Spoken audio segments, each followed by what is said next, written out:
kepada Kakak Landa. Silakan, Kak.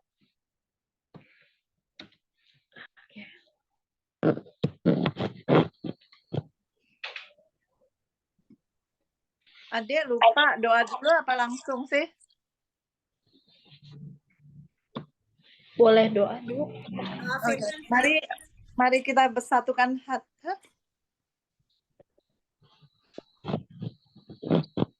Mari kita satukan hati, saudara-saudara yang dikasihi Tuhan. Bapak Surgawi, terima kasih banyak Tuhan. Kalau pada malam hari ini kami boleh Engkau berikan kesempatan untuk datang di dalam hadirat-Mu Tuhan. Kami percaya Tuhan, 2-3 orang berkumpul, walaupun jarak waktu membedakan kami Tuhan, tapi kami percaya Engkau hadir Tuhan Yesus. Mari Bapak Engkau urapi setiap daripada kami Tuhan. Setiap daripada kami Tuhan, pada malam hari ini, pada pagi hari di sini Tuhan Yesus, sehingga apa yang akan kami dengar Tuhan, itu boleh menjadi satu kekuatan bagi kami untuk menghadapi kehidupan kami yang akan datang Tuhan. Terima kasih banyak Tuhan Yesus. Terima kasih juga Engkau beri hamba-Mu kesempatan pada malam hari, pagi hari ini Tuhan Yesus, untuk sharing tentang kebaikan-Mu Tuhan Yesus, untuk sharing tentang firman-Mu Tuhan. Bapak biarlah Engkau sembunyikan hamba di balik salib-Mu Tuhan Yesus, sehingga bukan hamba yang terlihat Tuhan, tetapi hanya Engkau Tuhan. Terima kasih banyak Tuhan Yesus, kami percaya Tuhan saat ini Engkau ada bersama-sama dengan kami. Di dalam nama Tuhan Yesus kami berdoa. Haleluya. Amin. Amin. Shalom semuanya.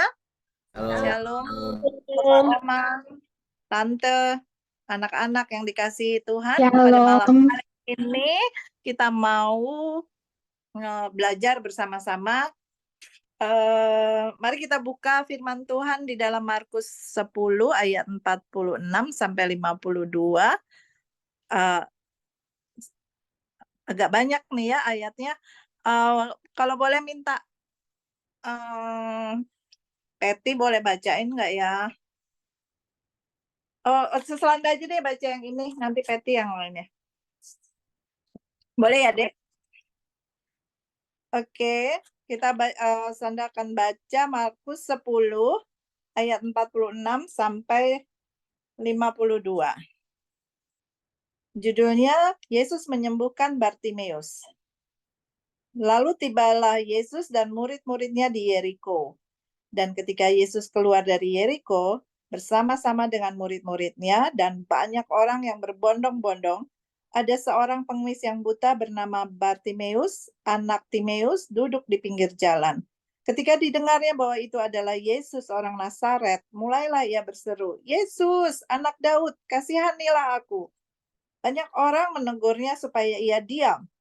Namun semakin keras ia berseru, "Anak Daud, kasihanilah aku." Lalu Yesus berhenti dan berkata, "Panggillah dia." Mereka memanggil orang buta itu dan berkata kepadanya, "Kuatkan hatimu, berdirilah. Ia memanggil engkau." Lalu ia menanggalkan jubahnya, ia segera berdiri dan pergi mendapatkan Yesus. Tanya Yesus kepadanya, "Apa yang kau kehendaki supaya aku perbuat padamu?" Jawab orang buta itu, "Rabuni, supaya aku dapat melihat." Lalu kata Yesus kepadanya, "Pergilah, imanmu telah menyelamatkan engkau."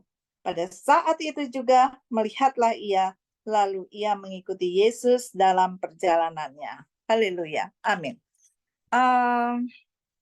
Saat ini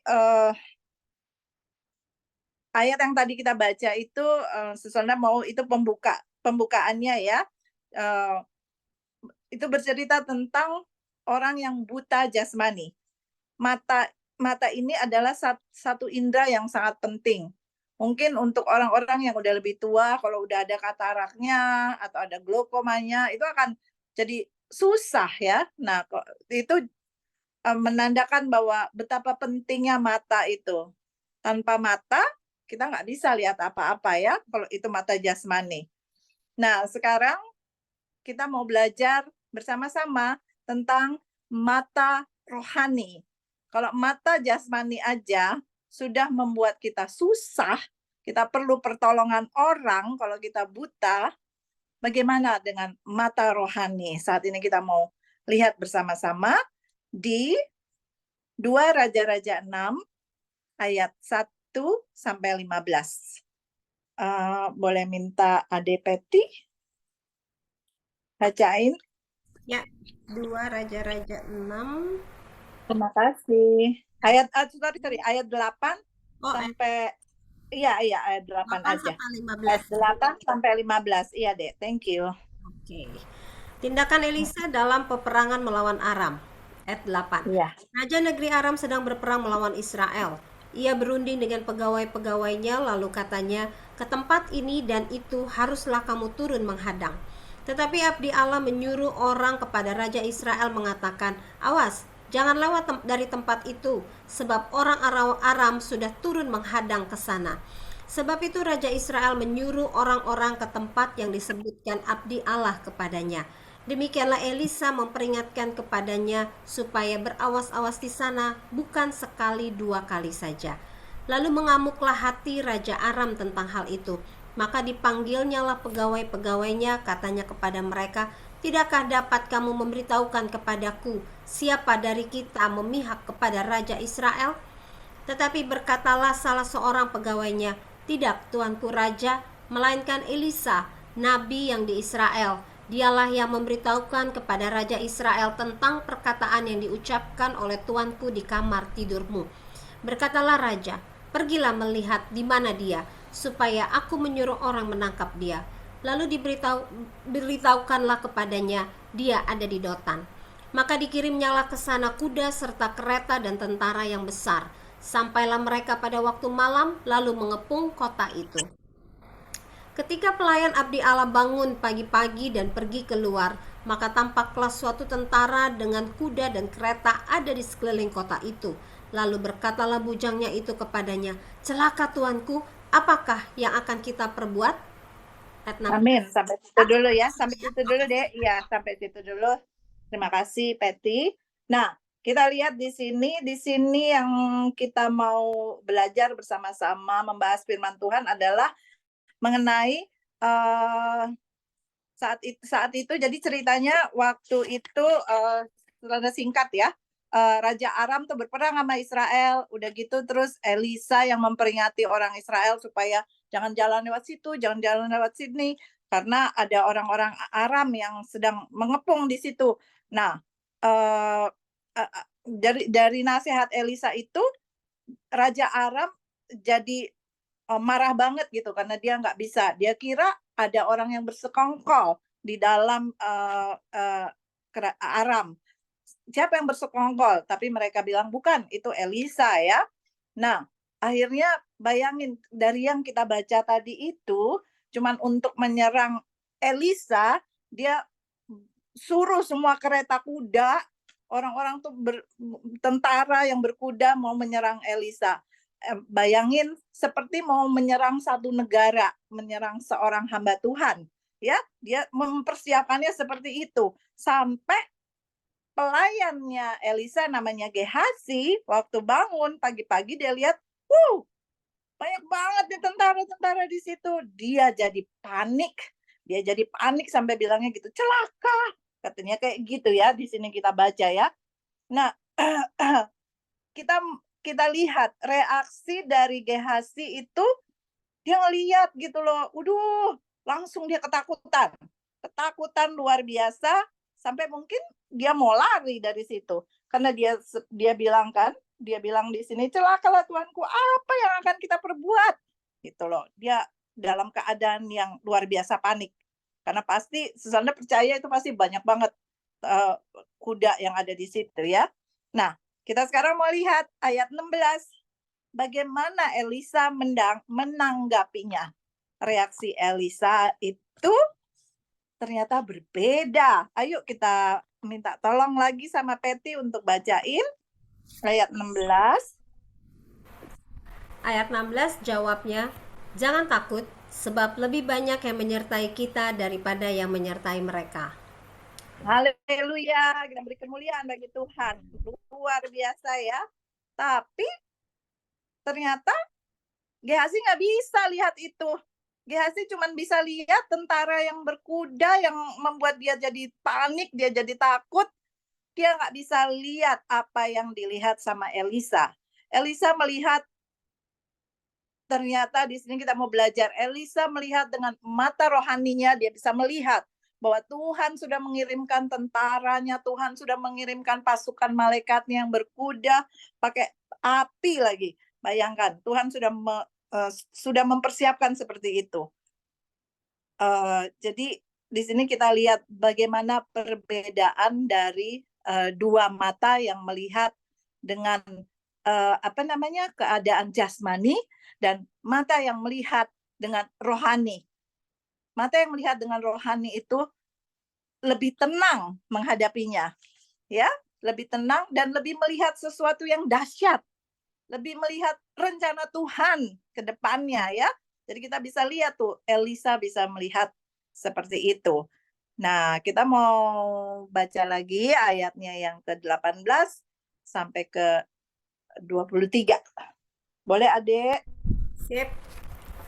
Ayat 18 ya, Sis? Tadi 16 ya, 17 dulu. Oke. Iya. Lalu berdoalah Elisa, "Ya Tuhan, bukalah kiranya matanya supaya ia melihat." Maka Tuhan membuka mata bujang itu sehingga ia melihat. Tampaklah gunung itu penuh dengan kuda dan kereta berapi sekeliling Elisa. Ketika orang-orang Aram itu turun mendatangi dia, berdoalah Elisa kepada Tuhan, "Butakanlah kiranya mata orang-orang ini." Maka dibutakannya mata mereka sesuai dengan doa Elisa. Kemudian berkatalah, lanjut, Ses. Iya, lanjut, Dek. Kemudian berkatalah Elisa kepada mereka, "Bukan ini jalannya dan bukan ini kotanya. Ikutlah aku, maka aku akan mengantarkan kamu kepada orang yang kamu cari." Lalu diantarkannya mereka ke Samaria. Segera sesudah mereka sampai ke Samaria, berkatalah Elisa, "Ya Tuhan, bukalah mata orang-orang ini supaya mereka melihat." Lalu Tuhan membuka mata mereka sehingga mereka melihat dan heran, mereka ada di tengah-tengah Samaria. Lalu Oke, sampai situ aja, Dek. Sampai situ aja. Ya, oke, ya. Nah, kita lihat di sini. Terima kasih Ade udah dibacain. Jadi kalau kita runut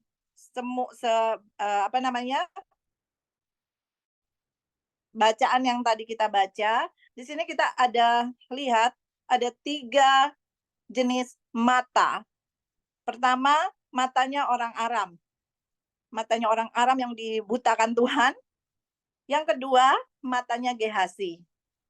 Dan yang ketiga, kita lihat di sini mata rohani dari Elisa. Ya, kita bisa melihat sama-sama bagaimana konsekuensi dari ketiga tipe mata, karakter mata yang ada di sini. Mata orang Aram akan membuat, karena dia buta, dia nggak bisa lihat, dia jadi tersesat. Jalannya jadi tersesat, nggak tahu jalan ke sana, nggak tahu jalan ke sini, harus dituntun sama Elisa jalan, dan akhirnya tahu-tahu dia sampainya ke Samaria. Nah, itu mata yang sesat ya, yang buta. Mata yang buta itu akan membuat kita tersesat.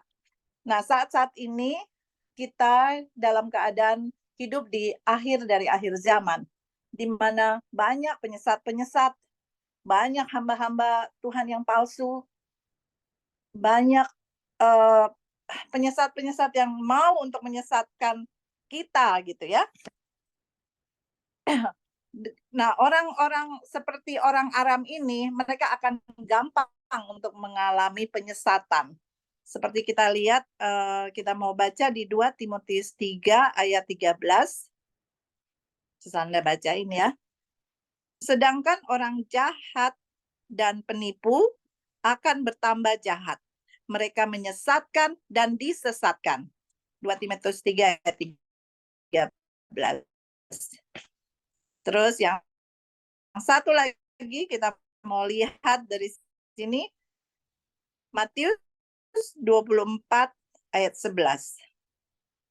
Banyak di sini ya. Jadi kita lihat di sini orang-orang tipe seperti karakter dari mata orang-orang Aram ini akan mudah untuk disesatkan, akan mudah gampang untuk ikut arus, enggak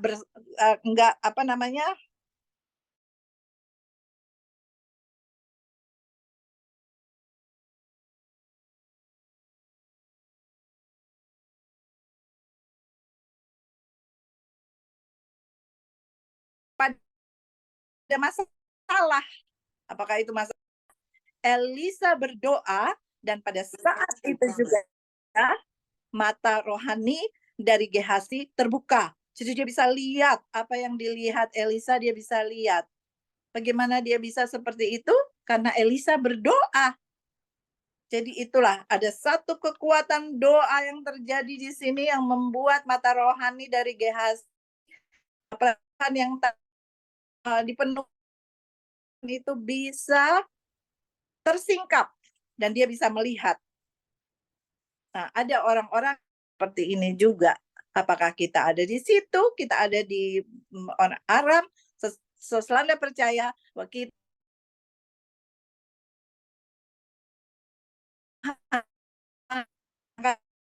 Gehazi ya, tapi kita mau memiliki mata seperti mata rohaninya Elisa. Jadi orang-orang tipe Gehazi yang di sini ya, dia tuh menggantungkan hidupnya jadi sama orang lain, bergantung pada imannya orang lain. Jadi kalau misalnya sakit itu atau apa, dia di sini ada ya, Sesanda bukannya mau ini ya, tapi di sini ada yang udah bertahun-tahun tapi selalu datang untuk telepon atau WhatsApp minta didoain, itu terus-terusan. Dia tidak menyadari bahwa dirinya juga punya kuasa gitu loh untuk berdoa untuk ini. Ada orang-orang yang seperti itu, tapi kita nggak boleh ya menginikan imannya. Tapi maksudnya Sesanda adalah orang-orang yang seperti itu. Kita juga kalau dimintain untuk berdoa ya jangan juga terus minta doa, jadi kita jadi jengkel gitu ya, nggak bisa seperti itu ya. Kita harus juga punya hati yang penuh kasih supaya kita bisa membawa orang-orang itu. Pokoknya kita nggak boleh jemu-jemu, nggak boleh berhenti walaupun dia telepon. Di sini ada yang seperti itu, telepon terus telepon, tapi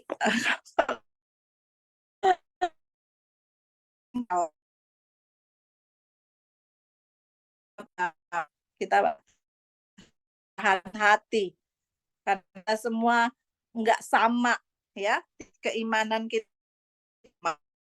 Nah, sekarang mau lihat tentang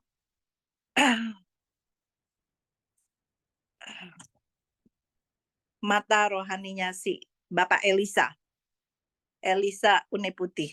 Sesanda harap ini terjadi. Orang yang tipikal memiliki mata iman ini itu biasanya fungsinya baik, dia mampu melihat apa yang nggak bisa dilihat orang lain. Mata rohani yang berfungsi baik seperti ini mampu melihat hal-hal yang supranatural dan menjadikan imannya bertambah-tambah jadi kuat, ya. Dan sekarang kita udah lihat 3 ini, Selanda pendek aja nih. Di manakah kita? Di manakah saat ini kita semua?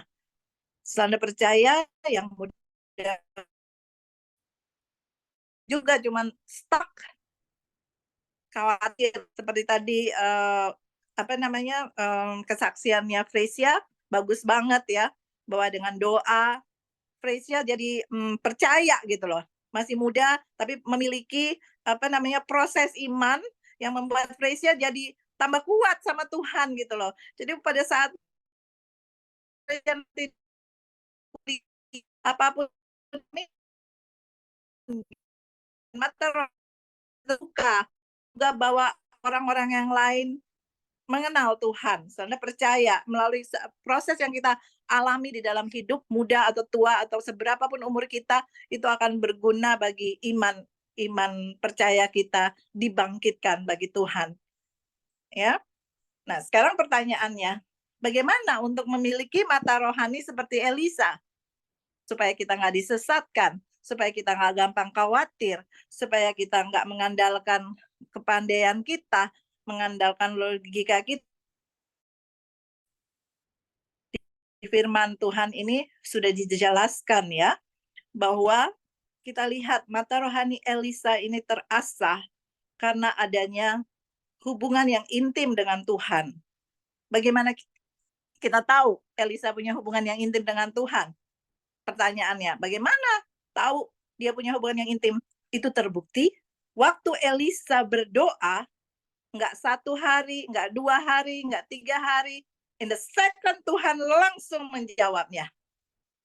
Itu membuktikan bahwa hubungan dia intim sama Tuhan. Ketika dia berdoa, Tuhan langsung jawab. Ketika dia berdoa, dan sini kan dia berdoa, Elisa berdoa pertama untuk pelayannya supaya Tuhan bukakan matanya, ya. Dan pada saat itu juga matanya Gehazi terbuka gitu loh. Yang kedua, Elisa berdoa, Tuhan butakan mata orang Aram. Dan Tuhan buat seperti itu gitu, langsung ya. Jadi kita bisa lihat bahwa itu terjadi karena dia memiliki personal relationship sama Tuhan. Amin. Jadi dengan memiliki mata yang terasah, melalui hubungan pribadi dengan Tuhan yang terjaga akan membuat kehidupan iman kita itu bertambah kuat. Hidup kita jadi tenang. Nggak gampang disesatkan dengan kabar di sana ada. Ya, caranya melalui doa-doa dan baca firman, praise and worship. I miss your praise and worship, Adek. Jadi